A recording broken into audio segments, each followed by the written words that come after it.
Dia adalah seorang penyembuh tak berguna yang diperlakukan seperti sampah oleh kelompoknya sendiri. Namun setelah ditinggalkan hingga sekarat, dia kembali dalam tubuh yang lebih muda dengan glitch tingkat dewa bernama Full Auto. Sekelompok perundung tingkat atas mengira dia adalah target yang mudah sampai dia bergerak lebih cepat dari kedipan mata, menghancurkan harga diri dan tulang mereka dalam sekejap. Kini, seorang elf cantik yang putus asa sedang mencari penyelamat, dan dia akan menyadari bahwa bergabung dengan si lemah ini adalah satu-satunya cara untuk menyelamatkan sahabatnya. Namanya adalah The Genius Healers Restart, dan ini hanyalah permulaan. Cerita dimulai di dalam sebuah kedai yang ramai di mana dua pria sedang bergosip tentang insiden di kota baru-baru ini. Tampaknya beberapa monster yang menyebut diri mereka prajurit iblis mengamuk besar-besaran 3 hari yang lalu, meninggalkan 7 penyihir tanpa kepala. Pria yang lebih muda bertanya-tanya apakah prajurit ini benar-benar sekuat itu, dan yang lebih tua memastikan bahwa mereka pada dasarnya adalah cheat code berjalan dengan kecerdasan manusia dan kekuatan sihir yang lebih besar dari seluruh kawanan naga. Ketika ditanya mengapa monster-monster super kuat ini tiba-tiba memburu para penyihir, pria yang lebih tua menyebutkan rumor menarik bahwa mereka sedang mencari seseorang yang spesifik. Namun sebelum dia bisa membocorkan informasinya, mereka benar-benar terganggu. Gangguan itu datang dalam bentuk keluhan keras dari seorang penyihir yang sedang menuduh seorang pria tua bertingkah seperti orang mesum. Dia menuntut agar pria itu melepaskannya sekarang setelah penyembuhan selesai, mengklaim sentuhannya membuatnya merinding. Karakter kita, sang penyembuh, dengan gugup meminta maaf dan menjelaskan bahwa dia harus melakukannya perlahan karena lukanya adalah campuran dari 2 racun yang berbeda. Gadis pencuri dari kelompok itu ikut bicara, mengatakan bahwa si penyihir bersikap terlalu kasar. Si penyihir segera menuduh si pencuri membela pria tua itu, tetapi pendekar pedang pirang itu turun tangan untuk menghentikan drama tersebut. Si penyihir mengeluh bahwa hanya dengan melihat wajah si penyembuh akan merusak minuman-minumannya di masa depan, dan pendekar pedang pirang itu ternyata setuju. Dia melemparkan beberapa koin receh ke tanah, menyatakan bahwa pekerjaan pria tua itu sudah selesai dan sudah waktunya baginya untuk pergi. Saat trio itu bersiap untuk meninggalkannya, si pendekar pedang dengan santai memerintahkan karakter kita untuk kembali pada waktu seperti biasa besok. Karakter kita melihat tumpukan koin yang menyedihkan itu dan bertanya apakah itu seluruh bayarannya. Si pendekar pedang dengan kejam memberitahunya bahwa karena dia menghabiskan seluruh pertempuran bersembunyi di bayang-bayang, dia hanyalah beban tak berguna dan bayarannya mencerminkan kontribusinya yang 0. Trio yang mengerikan itu meninggalkan karakter kita terdampar di luar kedai, tampak seperti anak anjing yang ditolak. Untuk menambah garam pada luka, 3 orang yang lewat tiba-tiba mulai mengidolakan si pendekar pedang pirang, memuji-muji bagaimana kelompok elitnya ditakdirkan untuk menjadi hebat. Ditinggal sendirian, karakter kita menyadari bahwa dia benar-benar lupa tentang luka-lukanya sendiri dan dengan cepat menggunakan mantra penyembuhan peri pada dirinya. Dia menatap tajam koin menyedihkan di tanah, mengambilnya, dan dengan serius mempertanyakan seluruh jalan hidupnya. Dia sempat berpikir untuk membuang lencana petualangnya ke tempat sampah, tetapi menyadari logika kemiskinannya membuat hal itu mustahil. Dia sama sekali tidak punya tabungan, tidak ada keahlian cadangan, dan berpikir menjadi santapan monster mungkin merupakan pilihan karier yang solid di usianya. Mengesampingkan penderitaannya, dia memutuskan tidak ada gunanya menangisi nasi yang sudah menjadi bubur, memasang senyum, dan memutuskan untuk menenggelamkan kesedihannya di bar lokal. Saat berjalan-jalan di jalanan, karakter kita tiba-tiba diselimuti oleh aura ungu yang menyeramkan dan merasakan sakit yang tajam di perutnya. Dia memegangi perutnya, menarik tangannya, dan mendapatinya berlumuran darahnya sendiri. Bahkan sebelum dia bisa memproses kebocoran mendadak itu, sebuah suara dari atas dengan main-main mengeluh karena meleset dari target. Di atap terdekat, berdiri sesosok berkerudung yang memancarkan kebencian murni. Karakter kita merasakan gelombang kekuatan sihir yang dahsyat menekannya, langsung menyadari pria ini sangat berbahaya dan kekuatannya luar biasa. Sosok berkerudung itu memperkenalkan dirinya sebagai prajurit iblis dan abdi Raja Iblis. Dia dengan gembira mengumumkan bahwa dia akhirnya menemukan penyembuh kita dan ada di sini untuk mengeksekusinya atas perintah langsung bosnya. Tanpa ragu, karakter kita menghindari serangan lanjutan yang mematikan dan dengan cepat menggunakan sihir penyembuhan malaikat pada dirinya untuk menambal lubang berdarah di perutnya. Prajurit iblis itu benar-benar terkesan dengan kecepatan merapal mantranya yang luar biasa, dan karakter kita membalas dengan ucapan terima kasih yang sarkastis. Iblis itu menghentikan sandiwara main-mainnya, mengancam akan berhenti menahan diri dan menyelesaikan tugasnya dengan cepat. Berkeringat deras, karakter kita menyadari si psikopat ini benar-benar serius akan membunuhnya. Dia menuntut untuk tahu mengapa Raja Iblis secara harfiah memerintahkan pembunuhan seorang penyembuh yang terus-menerus gagal. Si Iblis menganggap ini sangat lucu. Dia tertawa terbahak-bahak, mengejek karakter kita karena sama sekali tidak menyadari nilainya sendiri. Dia mengungkapkan bahwa karakter kita memiliki keahlian langka sekali dalam 1000 tahun, menyebutnya sebagai tragedi total, bahwa harta yang tak ternilai seperti itu akan sia-sia. Karakter kita tentu saja menjadi marah dan menuntut untuk tahu apa yang dibicarakan si Iblis. Namun sebelum dia bisa mendapatkan jawaban yang sebenarnya, kepalanya tiba-tiba terpenggal dari lehernya. Saat penglihatannya miring, si Iblis dengan santai menjelaskan bahwa meskipun kekuatan karakter kita tidak lengkap, membiarkannya hidup pada akhirnya akan menjadikannya ancaman besar. Si Iblis mengucapkan selamat tinggal dengan sopan dan pergi. Meskipun baru saja dipenggal, karakter kita secara ajaib masih memiliki sisa kesadaran. Dia menatap tajam Iblis yang pergi, dengan marah menolak membiarkan ceritanya berakhir seperti ini. Di saat-saat terakhirnya yang memudar, hidupnya terlintas di depan matanya, tetapi itu hanyalah cuplikan mengerikan dari kelompoknya yang buruk, yang terus-menerus menggunakannya sebagai umpan monster dan menertawakan penderitaannya. Dia dengan getir menyimpulkan bahwa seluruh hidupnya benar-benar sampah.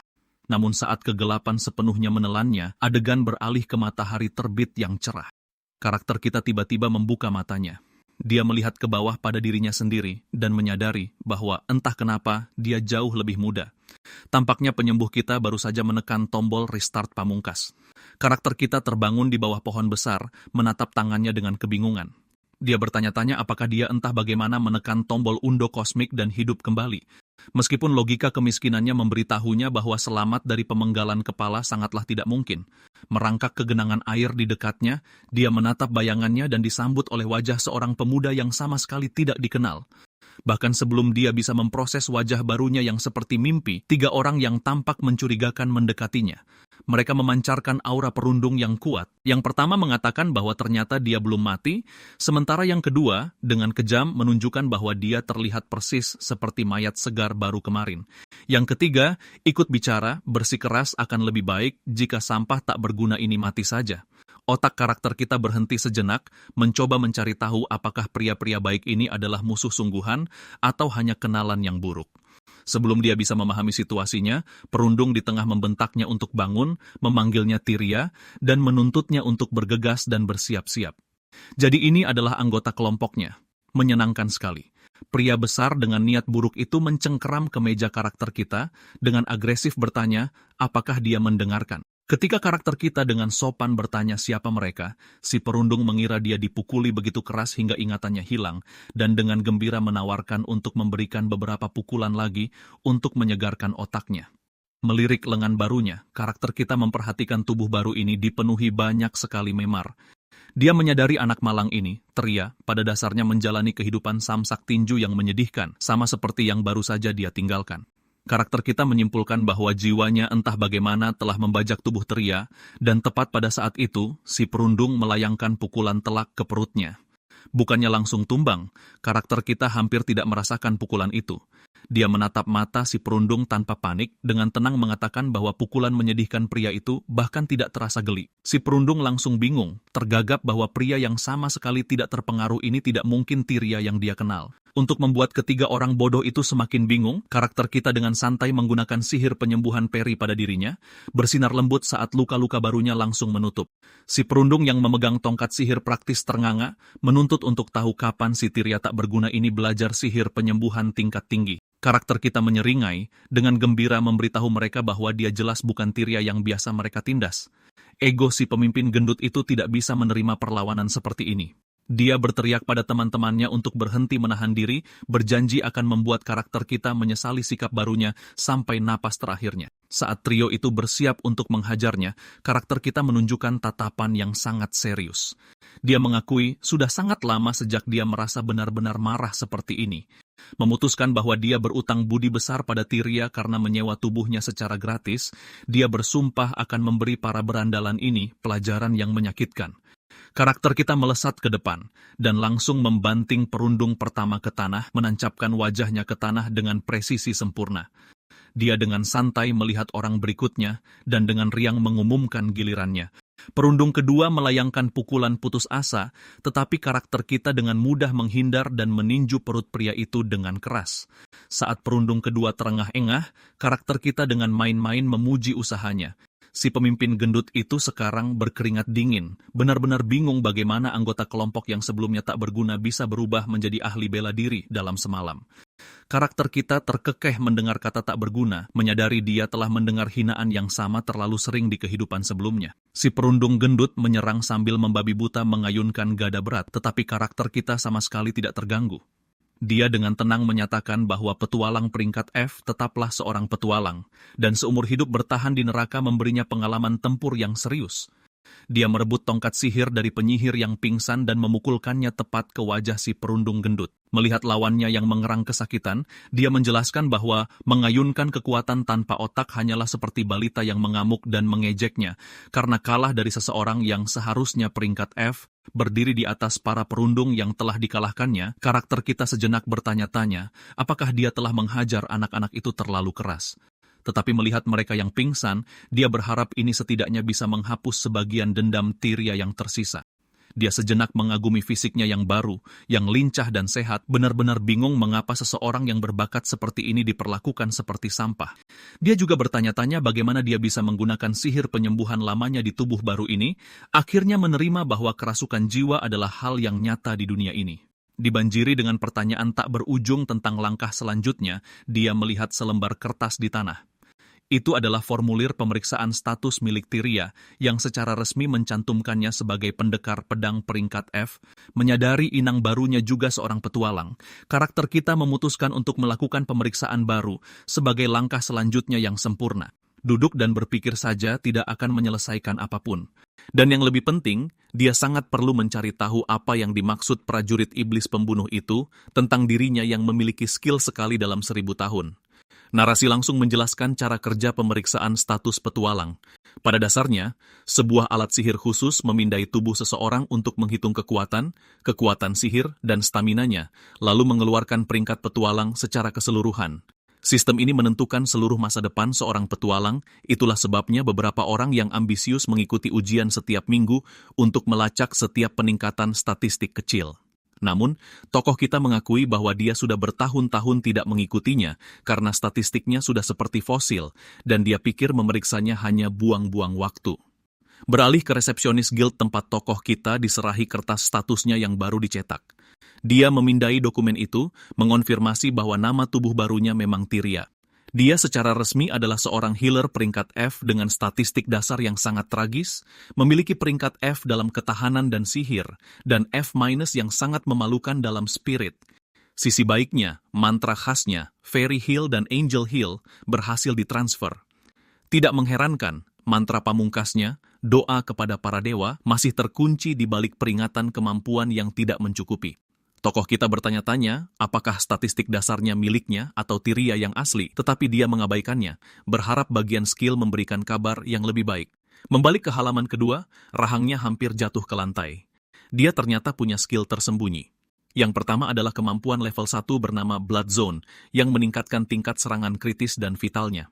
Tokoh kita menyadari bahwa karena dia menghabiskan kehidupan sebelumnya dengan memukuli monster di kepala dengan tongkat healernya, dia secara tidak sengaja membuka skill penyerang fisik.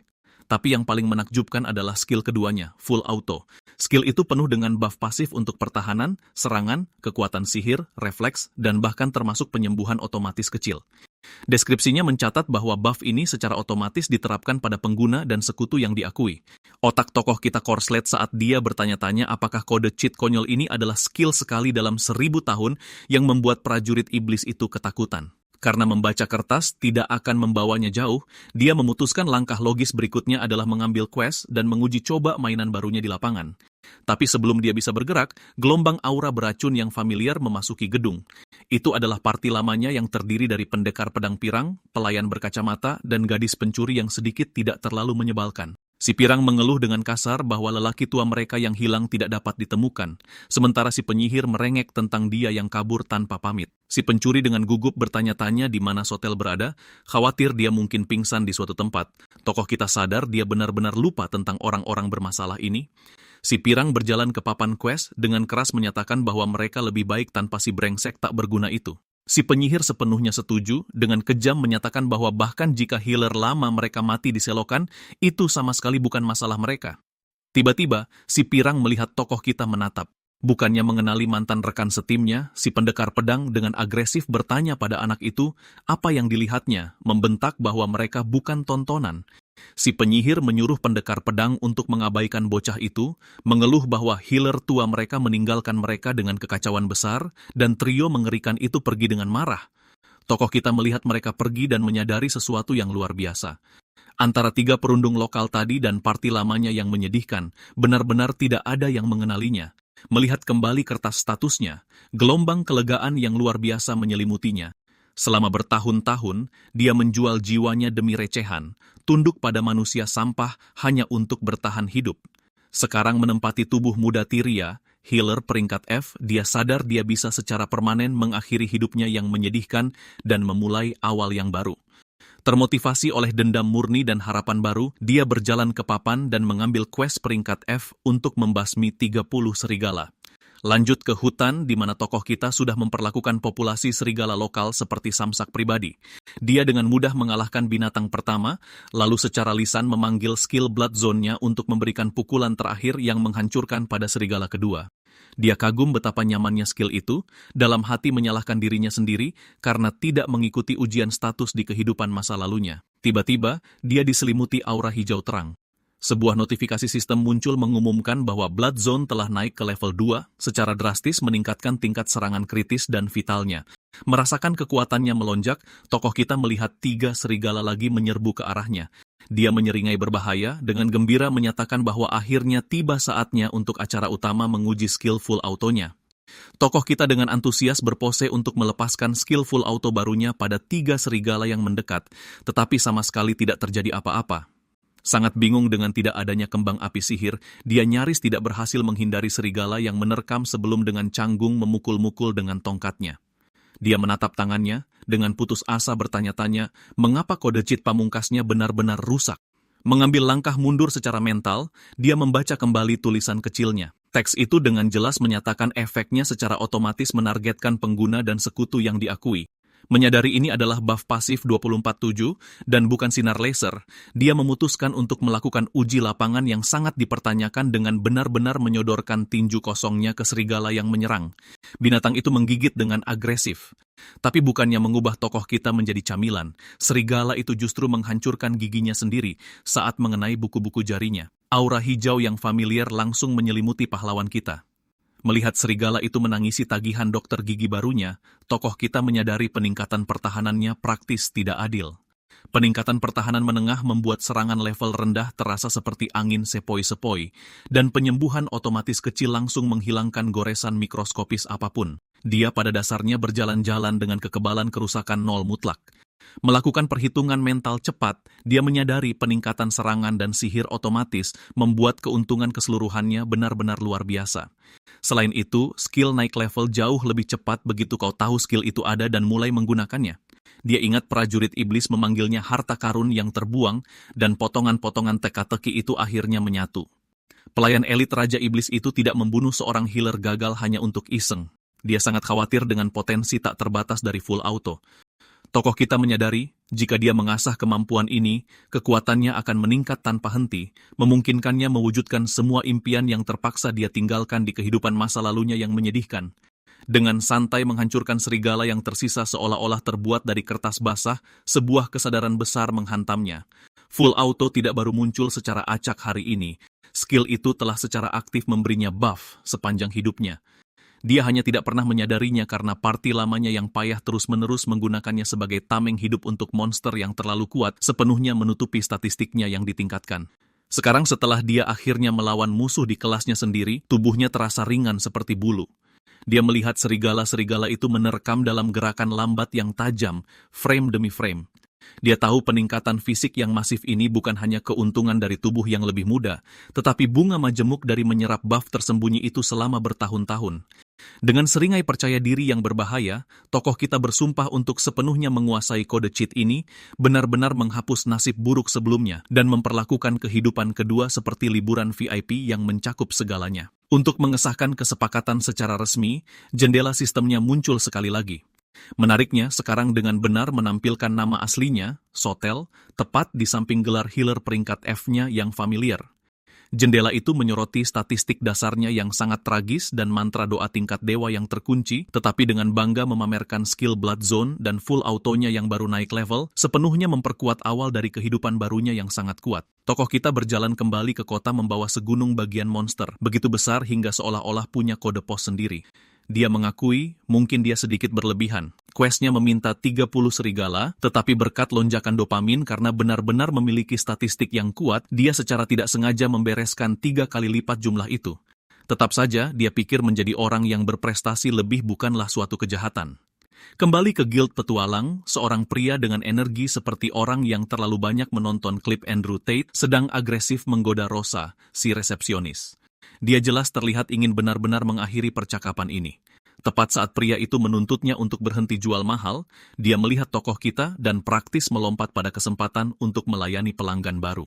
Tokoh kita menumpahkan gunungan kulit serigalanya ke meja, dengan canggung meminta maaf atas kelebihan pengiriman yang masif. Para petualang di latar belakang benar-benar terkejut, berbisik tentang bagaimana bocah tiria yang terkenal tak berguna itu, entah bagaimana berhasil melakukannya. Wajah resepsionis itu memerah padam. Dia dengan antusias memberi selamat padanya, memprediksi promosi cepat ke peringkat E atau bahkan peringkat D. Melihat senyum tulusnya, tokoh kita mengalami keadaan sukacita murni di mana bola matanya praktis berkeringat karena lega. Di kehidupan masa lalunya, satu-satunya wajah yang pernah dia lihat adalah wajah yang sinis dan jijik, membuat interaksi yang sehat ini menjadi angin segar. Tentu saja, momen yang menyenangkan itu segera hancur. Pria alfa yang ditolak itu mendekat dengan agresif menyuruh tokoh kita untuk menyingkir. Dia memandang pahlawan kita dari atas ke bawah, melabelinya sebagai pemula total yang hanya membawa hasil buruan besar ini untuk mengesankan resepsionis. Ketika tokoh kita hanya balas menatap, benar-benar lelah dengan drama yang tiba-tiba, pria itu semakin menjadi-jadi. Dia dengan keras menuduhnya membeli bahan-bahan itu, mengklaim seorang healer lemah tidak akan pernah bisa mengalahkan serigala yang tahan sihir. Tokoh kita dengan tenang mengangkat tongkat kayunya dan dengan sopan menjelaskan bahwa dia benar-benar baru saja memukuli serigala-serigala itu sampai mati dengannya. Si penggoda itu tertawa merendahkan, sama sekali menolak untuk percaya cerita itu dan memamerkan lengan yang dia klaim 2 kali lebih besar dari tokoh kita. Menyadari kau tidak bisa berdebat dengan tembok, tokoh kita memutuskan untuk mengabaikannya sepenuhnya. Dia mengucapkan selamat tinggal dengan santai dan berbalik, berpikir mereka tidak akan pernah bertemu lagi. Pengabaian total ini menghancurkan ego rapuh pria itu. Berteriak karena tokoh kita bertingkah terlalu keren, dia melancarkan pukulan pengecut dari belakang lurus ke punggung pahlawan kita. Tokoh kita bahkan tidak repot-repot menghindar. Pukulan itu mendarat, tetapi bukannya menimbulkan kerusakan, tangan pria itu justru hancur berantakan menjadi berdarah dan patah. Sementara pria itu melolong kesakitan, tokoh kita dengan polosnya mengatakan dia bahkan tidak melakukan apa-apa. Dia menyadari buff pertahanan dan refleksi dari skillful autonya pada dasarnya mengubah tubuhnya menjadi titanium padat. Para petualang yang menonton benar-benar mengejek pria itu karena mematahkan tinjunya sendiri pada seorang pemula. Sekarang benar-benar dipermalukan dan praktis berbusa di mulut, si penggoda itu menarik pedangnya dan menyerang, berteriak tentang penghinaan yang tak termaafkan.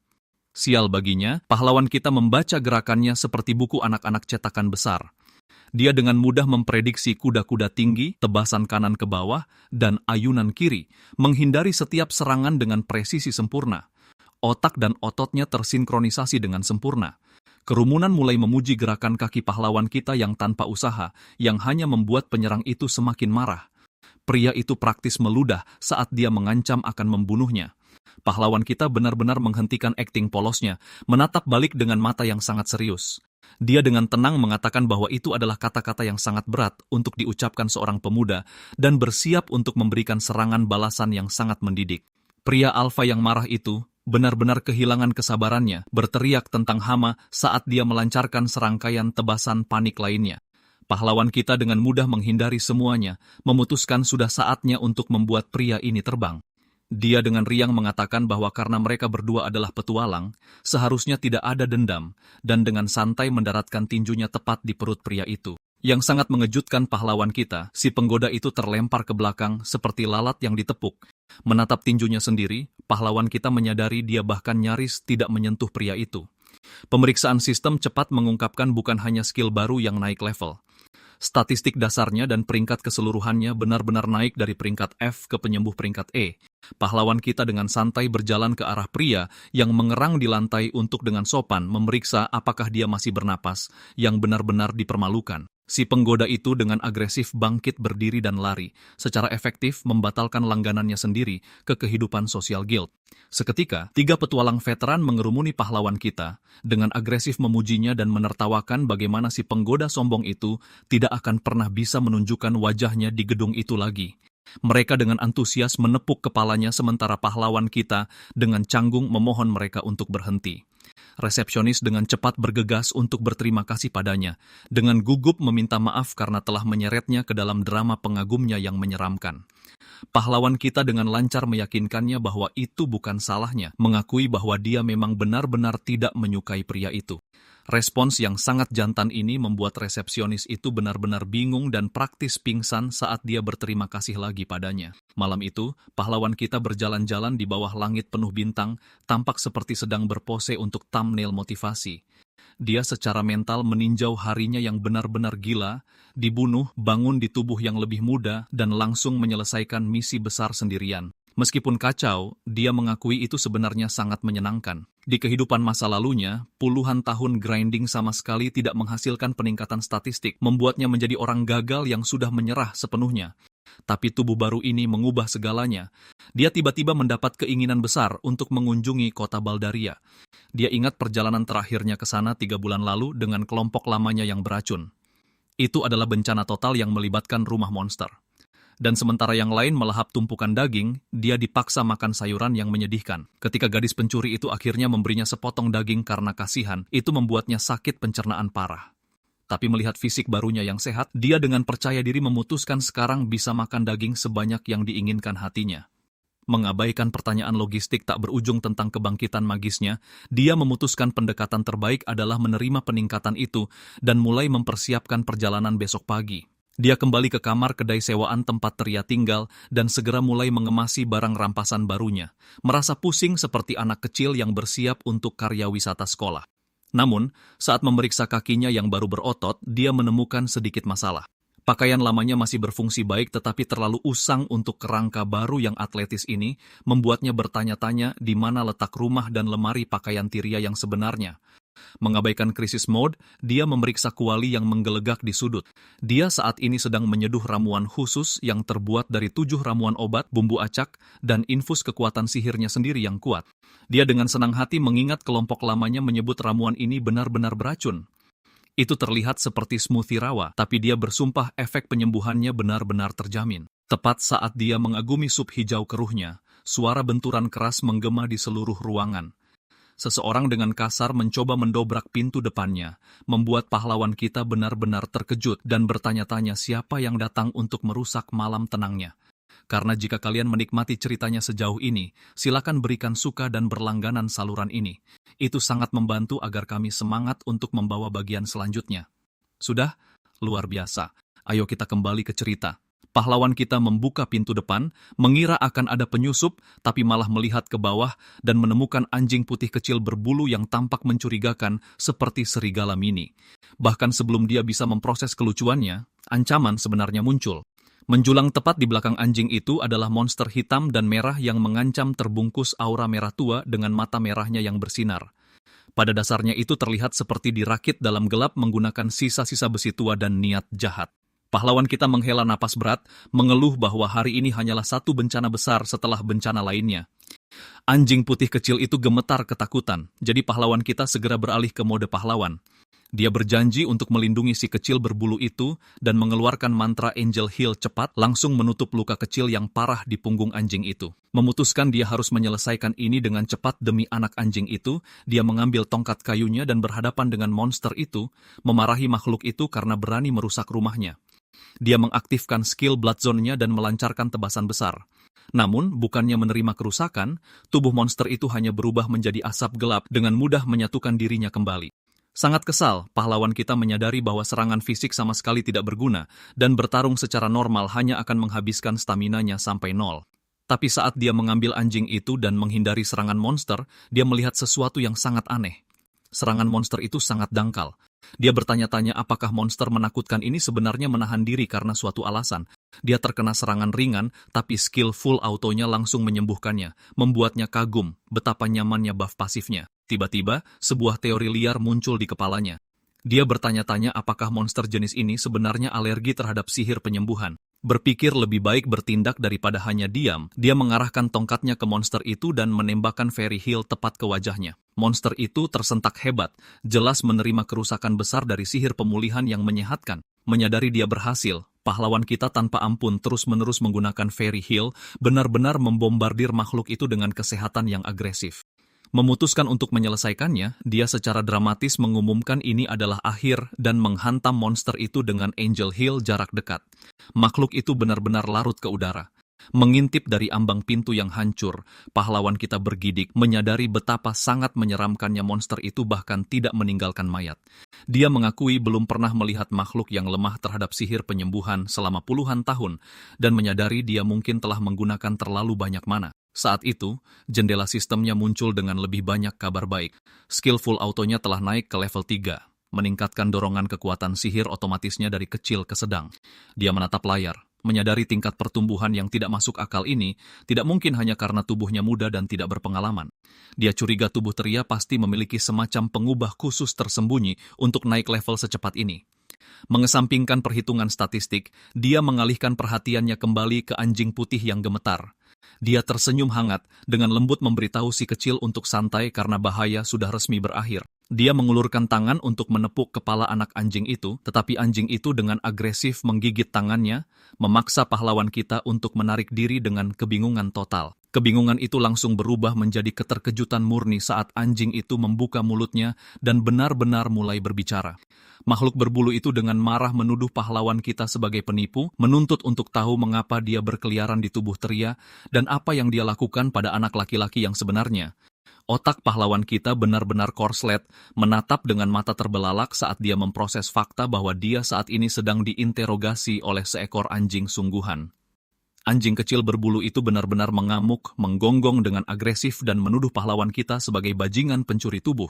Ia melompat ke depan untuk menggigitnya sebagai balas dendam karena mencuri tubuh Teria. Tapi berkat peningkatan pertahanan full auto, gigi anak anjing itu bahkan tidak bisa menembus kulitnya. Anjing itu terpental darinya dan jatuh ke lantai dengan sangat terkejut. Tepat saat pahlawan kita bertanya-tanya apakah makhluk kecil itu terluka parah, perut anjing itu mengeluarkan suara gemuruh yang keras. Ternyata makhluk malang itu tidak sekarat, hanya sangat lapar. Lega karena itu hanya masalah perut kosong, pahlawan kita menertawakannya dan menyajikan semangkuk besar smoothie rawanya yang sangat meragukan kepada anjing itu. Anjing itu dengan agresif menghirup ramuan yang tampak beracun itu dan secara dramatis menyatakan rasanya benar-benar luar biasa, mencatat bahwa kekuatannya meluap-luap. Pahlawan kita dengan datar menunjukkan bahwa anjing normal mungkin tidak seharusnya makan sup sihir, apalagi berbicara dengan lancar, tetapi makhluk itu bersikeras itu jelas bukan anjing biasa. Ia secara resmi meminta maaf karena telah menggigitnya sebelumnya, menjelaskan bahwa ia hanya terguncang dan tidak menyadari bahwa pahlawan kita sudah lengkap.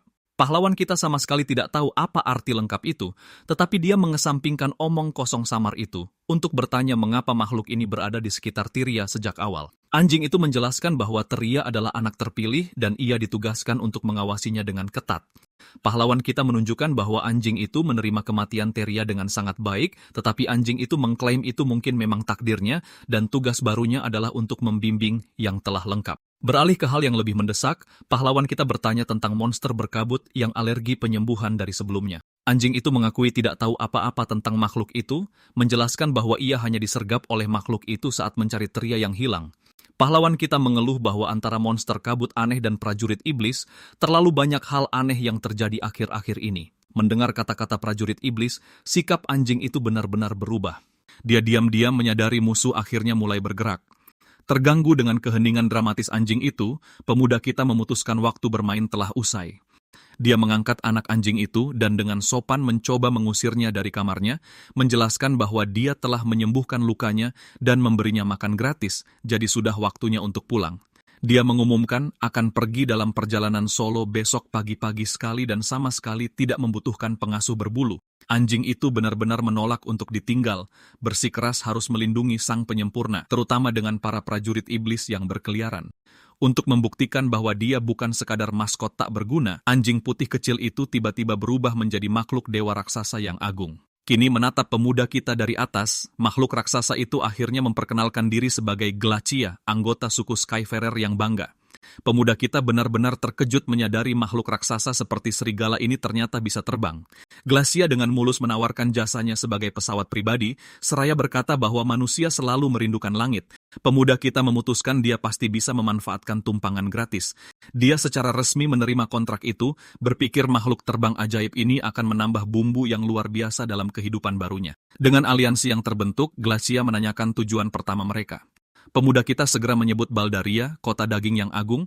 Glacia bertanya kemana mereka akan pergi setelah kenyang makan barbeku, dan pemuda kita menyarankan untuk pergi ke kota Peri. Glacia merasa ini adalah perubahan pemandangan yang sangat drastis, tetapi pemuda kita dengan gembira mengaku bahwa dia hanya ingin membeli beberapa figur Lumina eksklusif. Glacia sedikit menghakiminya karena hobinya yang tak terduga, tapi pemuda kita sama sekali tidak peduli.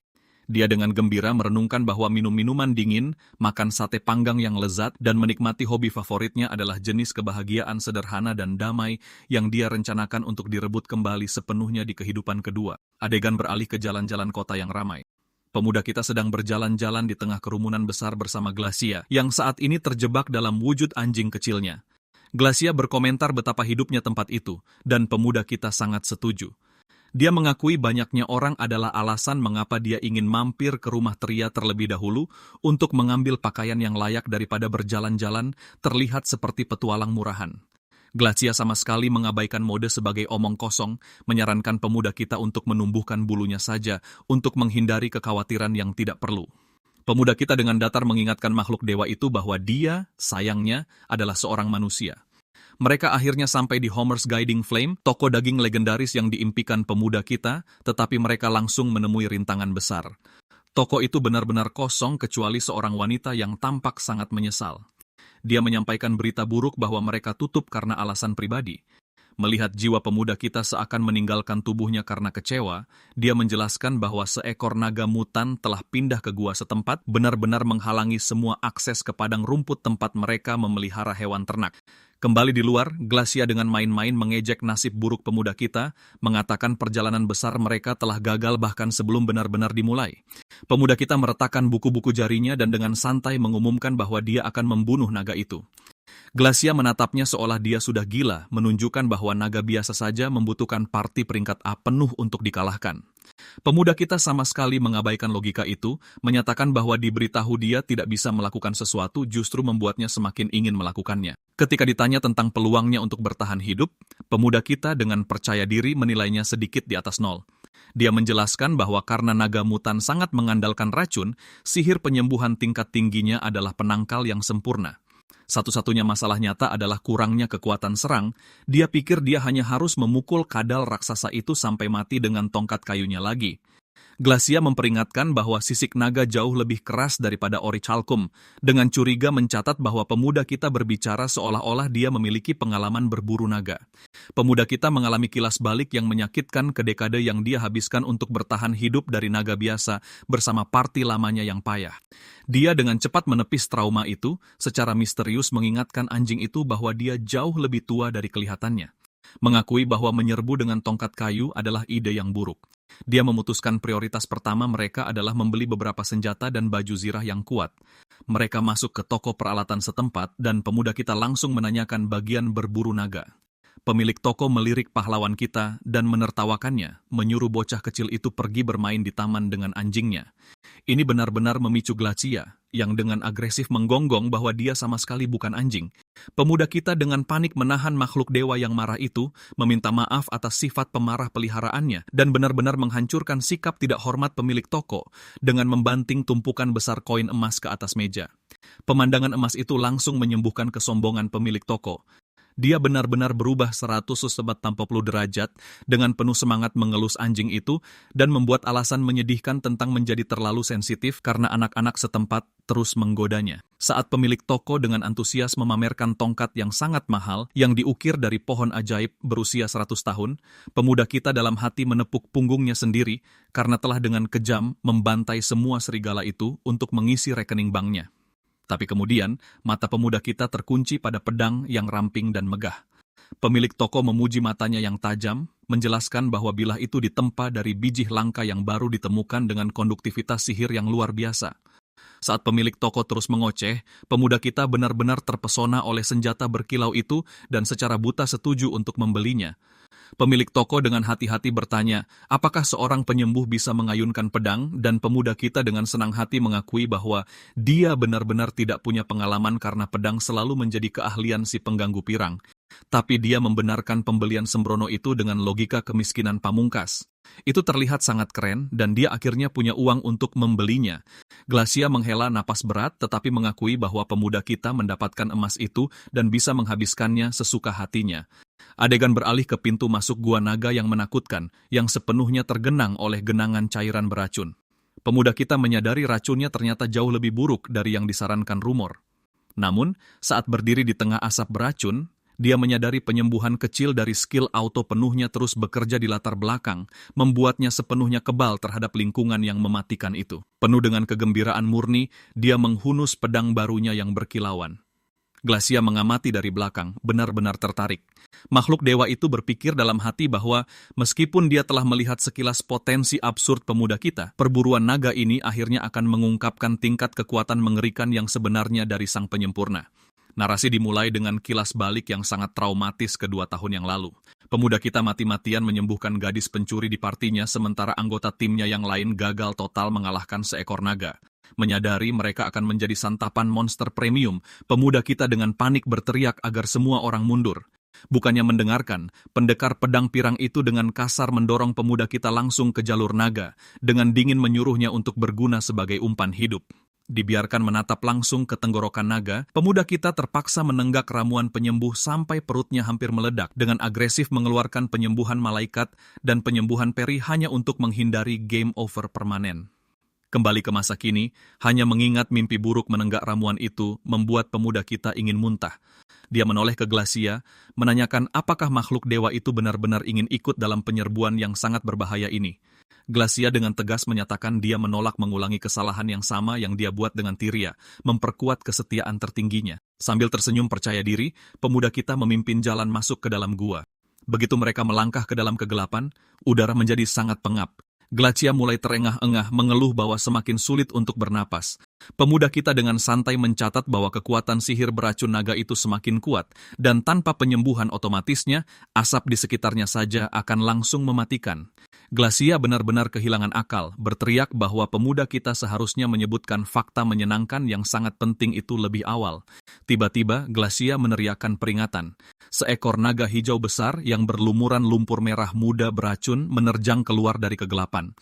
Makhluk itu menyerang dan pemuda kita secara naluriah menangkis dengan tongkat kayu andalannya.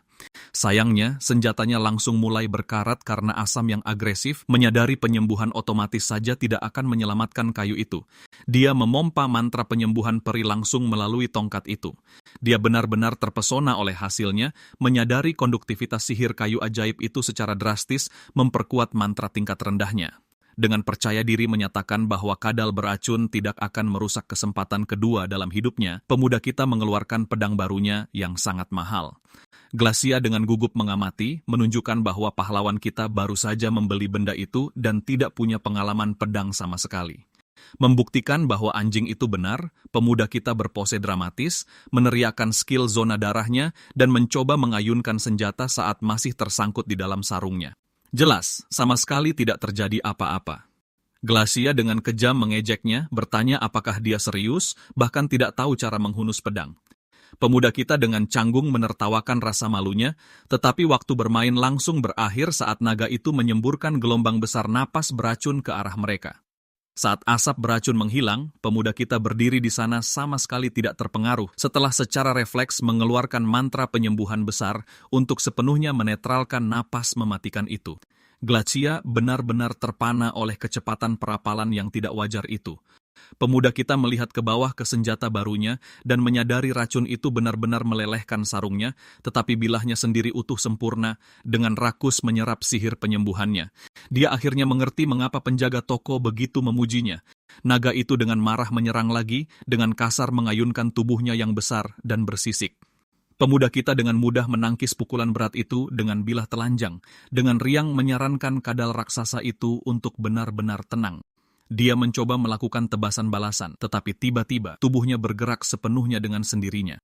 Tanpa masukan dari otaknya, lengannya melakukan teknik pedang tingkat tinggi yang sempurna, menebas naga dan mendorong makhluk besar itu mundur. Pemuda kita menatap tangannya sendiri dengan kaget sebelum menyadarinya. Tyria adalah seorang pendekar pedang peringkat F, dan memori otot serta sisa tekad anak itu masih tertanam dalam di perangkat keras tubuhnya. Sambil tersenyum gembira yang berbahaya, pemuda kita secara mental memanggil kopilotnya dengan riang menyuruh Tyria untuk melepaskan diri karena dia berada di usia di mana seorang anak seharusnya ingin benar-benar menjadi liar. Naga itu memutuskan sudah muak dengan omong kosong pemuda kita dan beralih ke target yang jauh lebih mudah. Dia melancarkan serangan besar ke Glacia yang nyaris tidak berhasil menghindari rahang kadal itu pada detik-detik terakhir. Naga itu keluar dari gua dan Glacia mengikutinya, benar-benar terhina bahwa reptil raksasa biasa akan memperlakukan anggota suku Skyfarer yang bangga seperti binatang biasa. Bertekad untuk menunjukkan pada naga bahwa langit saat ini berada di bawah manajemen baru, Glacia berubah menjadi wujud agungnya yang besar. Pemuda kita menganggap ini lucu, dengan main-main menggoda makhluk dewa itu karena begitu sensitif tentang masalah anjing. Glacius membentak bahwa dia adalah Spaktira yang angkuh, sebuah gelar yang menurut pemuda itu menarik, tetapi dia memutuskan untuk menyimpan pelajaran sejarahnya untuk nanti. Dia melesat ke udara, menghunus pedangnya dengan presisi yang membuatnya tampak seperti sedang berpose untuk poster laga berdefinisi tinggi. Dengan satu tebasan brutal di udara, dia mengirim kepala naga itu berlibur selamanya dari lehernya. Saat mereka mendarat dan naga itu secara resmi mengakhiri langganan hidupnya, pemuda kita menatap binatang buas yang kalah itu dengan tak percaya. Dia menyadari bahwa untuk pertama kalinya, dia mengalahkan seekor naga dengan kedua tangannya sendiri. Dia merasakan sisa ingatan otot Tyria yang asli masih berdenyut di nadinya dan menyadari pemuda yang mati bersamanya masih sangat hidup di dalam tubuh ini. Dia bersumpah untuk menghargai kesempatan kedua ini, berjanji untuk tidak pernah menjadi beban lagi, dan untuk menghapus setiap penyesalan yang tersisa yang dia dan Tyria tinggalkan. Kerja kerasnya langsung terbayar saat keahlian otomatisnya mengalami peningkatan besar. Peningkatan pertahanan, serangan, dan sihirnya semua melonjak dari kecil ke sedang. Penyembuhan otomatisnya menjadi jauh lebih efektif dan refleksnya sekarang cukup tajam untuk menangkap lalat dalam kegelapan. Bahkan fokus dan konsentrasinya telah menerima peningkatan besar, mengubahnya menjadi kode curang yang bisa berjalan dan berbicara. Glacia memperhatikan pemuda kita dengan senyum lembut, diam-diam mengakui bahwa dia salah sebelumnya, dan bersumpah untuk tidak pernah membuat kesalahan lagi dalam membimbing rekan barunya. Dia memutuskan untuk membantu Sotel memenuhi keinginan Tyria yang tersisa, sambil mempersiapkan diri untuk kekacauan apapun yang akan datang. Saat matahari terbenam di atas kota, adegan beralih ke sosok misterius yang mengintai di dalam bayang-bayang. Itu adalah prajurit iblis yang sama yang sebelumnya memisahkan kepala pemuda kita dari lehernya, dan dia saat ini sedang memata-matai pahlawan kita dari kejauhan. Iblis itu mengakui bahwa untuk seorang manusia biasa, pemuda kita menjadi sangat mengesankan. Namun, melihat Sotel berkembang di tubuh barunya telah membuat iblis itu merasa sedikit kesal. Dia memperhatikan pahlawan kita dengan senyum jahat, jelas berencana untuk mengubah kehidupan baru pemuda kita menjadi masa lalu yang sangat singkat. Kita kembali ke kedai di mana suasananya pada dasarnya adalah perayaan besar-besaran. Pemilik toko menatap pemuda kita dengan rasa terima kasih murni yang berkilauan, yang biasanya hanya untuk pemenang lotre dan penyembuhan ajaib.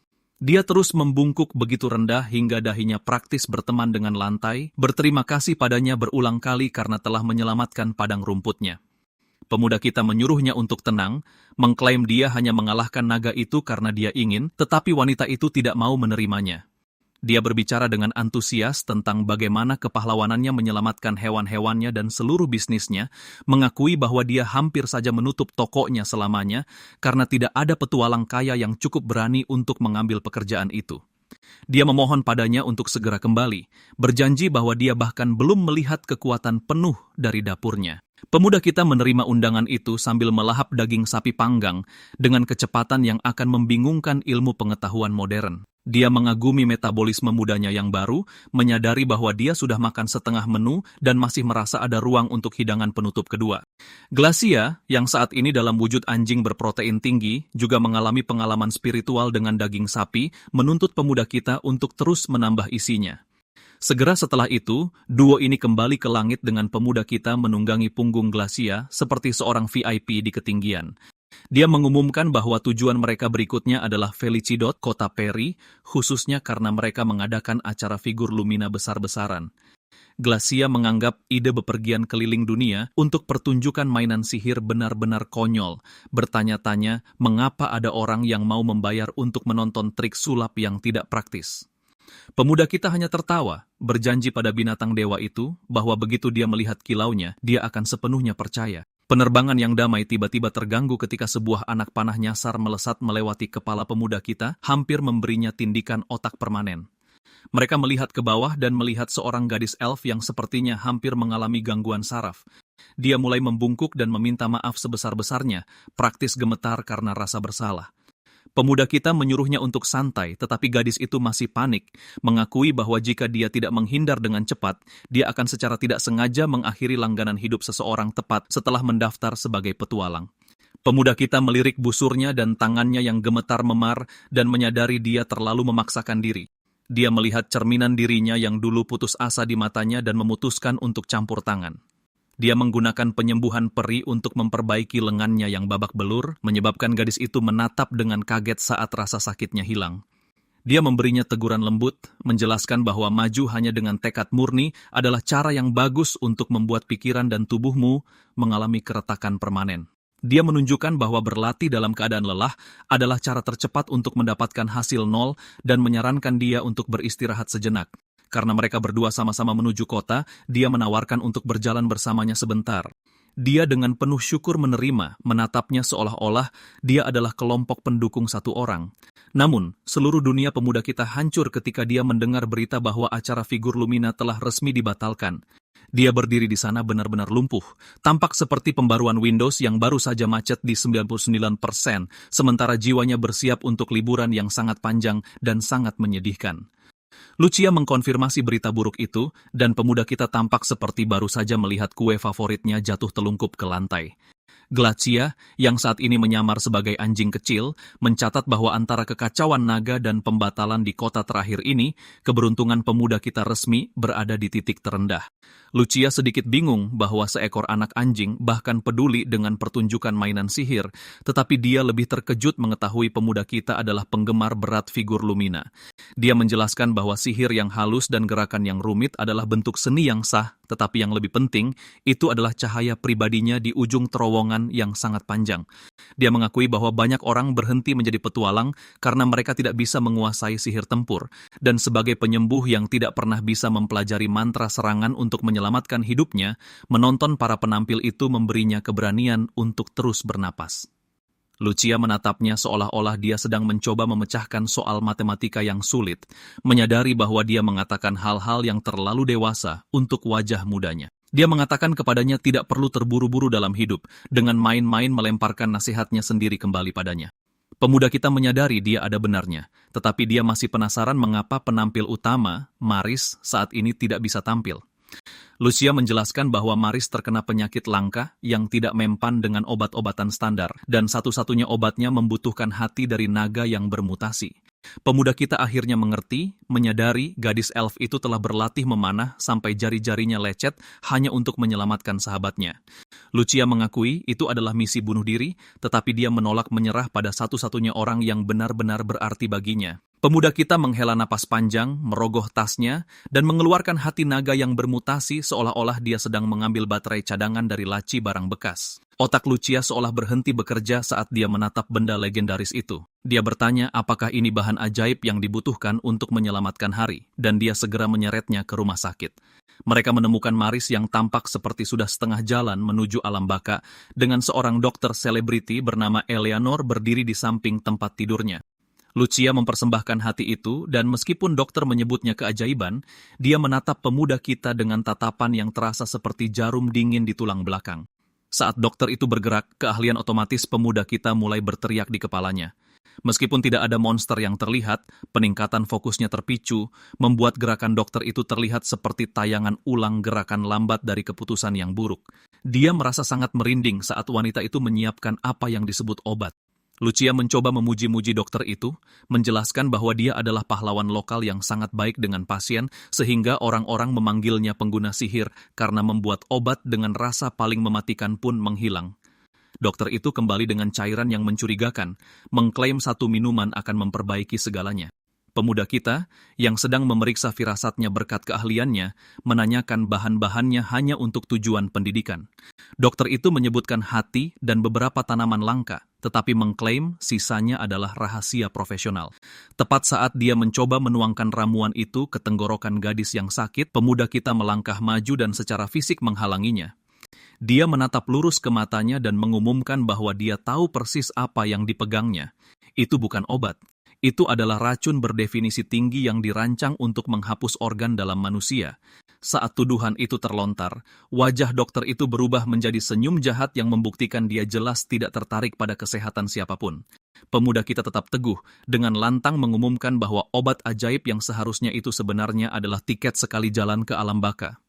Elf pirang itu benar-benar tidak berfungsi, melihat di antara keduanya dengan kebingungan total. Dokter selebriti palsu itu segera memainkan kartu korban, mengerjapkan matanya, dan bertanya apa maksudnya. Lucia memohon penjelasan, tetapi harapan untuk penyelesaian damai langsung lenyap. Wajah dokter itu tiba-tiba berubah menjadi senyum iblis yang bisa menyaingi iblis ketindihan. Dia dengan lantang menyarankan agar elf itu mencoba obatnya sendiri dan melemparkan smoothie beracun itu tepat ke wajahnya. Bergerak dengan kecepatan cahaya, pemuda kita melompat di depan zona cipratan, menerima perawatan wajah yang mematikan itu sendiri. Racun itu segera mulai menggerogotinya, tetapi dia dengan santai memamerkan keterampilan penyembuhan malaikatnya, langsung mengembalikan kulitnya menjadi mulus. Sekarang dengan mata merah menyala dan dendam kesumat, dokter yang dipermalukan itu berteriak tentang betapa dia sangat membenci penyembuh dan berlari putus asa menuju pintu keluar. Tetapi binatang anjing dewa kita sama sekali tidak akan membiarkannya. Glacia mengumumkan bahwa tidak ada yang akan meninggalkan ruangan ini dan menjepitkan rahangnya dengan kuat pada penipu yang melarikan diri itu. Praktisi licik itu menatap anjing itu, kesadaran mengerikan menyelimutinya bahwa dia baru saja digigit oleh entitas dewa sungguhan. Memutuskan bahwa penyamarannya benar-benar terbongkar, dia melepaskan penyamarannya sepenuhnya. Dia meledak dalam transformasi penyihir iblis yang menakutkan, memancarkan aura biru yang ganas dan memamerkan mata merah padam itu. Dia secara resmi memperkenalkan dirinya sebagai Eleanor, seorang pelayan sakit dari Raja Iblis dan anggota resmi dari kaum iblis. Dan dia sangat senang akhirnya bisa membalas mereka karena telah membunuh naga peliharaannya yang berharga. Otak pemuda kita berhenti mendadak saat mendengar kata naga. Eleanor dengan gembira menghubungkan titik-titik itu, membual bahwa naga beracun yang mereka ubah menjadi sashimi di Baldaria sebenarnya adalah familiarnya. Seolah-olah merusak hewan peliharaan bersisiknya belum cukup, dia mengungkapkan bahwa dia sedang dalam proses mempersiapkan Putri Peri yang sakit untuk menjadi familiar pengganti barunya sebelum mereka mengacaukan pestanya. Lucia terlihat seperti jiwanya baru saja meninggalkan tubuhnya tanpa berkemas. Dia tergagap mengajukan pertanyaan ngeri, akhirnya memahami sifat sebenarnya dari perawatan medis itu. Eleanor mengejek sahabat bodohnya, menjelaskan misi besarnya untuk memperluas tenaga kerja Raja Iblis. Rencananya sangat sederhana. Dia akan menggunakan Putri Peri itu untuk memancing manusia tak berdaya ke dalam perangkap mereka. Elf pirang itu menolak untuk menerima kenyataan, matanya berlinang air mata. Pemuda kita menuntut untuk tahu mengapa ada orang yang merencanakan plot beracun seperti itu. Penyihir iblis itu hanya mencibir, mengklaim dunia ini terlalu indah dan kaya dengan sihir untuk disia-siakan pada manusia sampah. Menurut logika jahatnya, bangsa iblis hanyalah penyelamat ramah lingkungan yang menyelamatkan tanaman hijau dari umat manusia. Pahlawan kita hanya menggertakkan giginya, sama sekali tidak terkesan dengan ceramah sesatnya, menyadari dia mungkin terlalu banyak bicara. Eleanor tertawa kecil, memutuskan waktu bermain sudah selesai, dan menembakkan mantra tepat ke arah pemuda kita. Dia dengan mudah menghindari serangan sihir itu, bukan tipe yang bertarung secara adil. Penyihir itu menunjuk dengan cakar lentiknya ke monster yang baru dipanggil dengan aura biru dan mata merah yang sama, memerintahkannya untuk menyerang. Pemuda kita menyiapkan pedangnya dan dengan sempurna menangkis serangan yang datang. Ternyata monster air ini adalah roh air, dan untuk mengalahkannya harus menghancurkan intinya. Pemuda kita mengayunkan pedangnya ke titik lemah tetapi meleset total. Rasa frustrasinya memuncak saat pertarungan berlarut-larut. Eleanor segera mulai mengejek dengan sinis mengasihani Peri yang sakit karena memiliki penyelamat yang sangat biasa-biasa saja. Sikap tidak hormat ini memicu sesuatu dalam diri Lucia. Dia dengan marah menyuruh iblis itu untuk tutup mulut, memasang anak panah, dan berteriak bahwa dia tidak akan pernah memaafkannya. Dia melepaskan anak panah itu, tetapi meleset jauh, mengenai tanah, dan tidak menghasilkan apa-apa. Eleanor tertawa terbahak-bahak, menyatakan kekuatan persahabatan mereka benar-benar menggelikan dan terus menghina elf menyedihkan itu karena berpikir kemampuan memanah amatirnya bisa menjadi ancaman. Lucia mendidih karena marah, siap untuk berkelahi, tetapi pemuda kita dengan keras memerintahkannya untuk tenang. Elf itu mencoba membantah, tetapi dia memotongnya, menjelaskan bahwa kepanikan hanya mengacaukan fokusnya dan membutakannya dari kebenaran. Dia mengingatkannya bahwa dia sudah memiliki kemampuan untuk melakukan ini. Dia hanya perlu fokus dan benar-benar mencari intinya. Menarik napas dalam-dalam, Lucia memaksa jantungnya yang berdebar kencang untuk tenang dan mengunci matanya pada target yang berputar. Dia memerintahkan dirinya untuk melihat baik-baik dan tiba-tiba yang tak terlihat menjadi terlihat. Dia akhirnya bisa melihat intinya. Tanpa ragu, dia melepaskan tali busurnya. Anak panah itu melesat di udara dan dengan sempurna menghancurkan inti roh air, melenyapkan monster itu sepenuhnya. Penyihir iblis itu hanya berdiri di sana, rahangnya seakan jatuh ke lantai karena sangat terkejut. Pemuda kita tersenyum bangga, dengan main-main mengingatkan elf pirang itu bahwa dia berhasil mendaratkan tembakan sempurna seperti yang dia janjikan. Lucia masih mencerna ledakan kepercayaan dirinya yang tiba-tiba, bertanya-tanya apakah dia memang sehebat itu selama ini. Sementara itu, Glacia, si binatang suci melirik pahlawan kita, dalam hati mencatat bahwa kemampuan pendukungnya yang luar biasa benar-benar menakutkan untuk disaksikan. Pemuda kita dengan rendah hati menepis pujian itu, bersikeras bahwa kekuatannya bukanlah satu-satunya hal yang berperan di sini. Tidak siap menerima kekalahan, dokter yang dipermalukan itu menggertakkan giginya. Dia benar-benar menolak untuk kalah tanpa perlawanan, melompat ke udara dan merapalkan mantra aneh seperti ubur-ubur untuk menutupi pelariannya. Pemuda kita meneriakinya karena melarikan diri, tetapi Glacia memperingatkannya bahwa membiarkannya kabur berarti tamat sudah riwayat Putri Peri yang sakit itu. Anjing suci itu menjelaskan kenyataan medis yang brutal, mencatat bahwa menyembuhkan mutasi familiar membutuhkan inti sihir perapal aslinya, yang merupakan cara halus untuk mengatakan mereka perlu mengakhiri hidup Eleanor. Glacia memerintahkan pemuda kita untuk naik untuk pengejaran berkecepatan tinggi, tetapi sebelum mereka bisa berangkat, Lucia dengan putus asa meraih ekor binatang suci itu dan memohon untuk ikut. Anjing raksasa itu benar-benar terkejut dengan keberaniannya, tetapi pemuda kita dengan mudah mendapatkan tempat di punggung binatang itu dan bersikeras agar mereka membawanya. Glacia menghela napas berat tanda menyerah, menyadari berdebat tidak ada gunanya dan meluncur ke udara. Mereka melacak penyihir iblis itu ke bagian hutan yang lebat dan berawa. Pemuda kita dengan percaya diri mengumumkan bahwa dia benar-benar terpojok, tetapi Eleanor hanya menyeringai jahat dan membalikan keadaan, mengklaim bahwa sebenarnya merekalah yang terpancing ke dalam jebakan. Sesuai isyarat, rawa itu menggelegak, dan dia memanggil gerombolan monster lumpur yang aneh.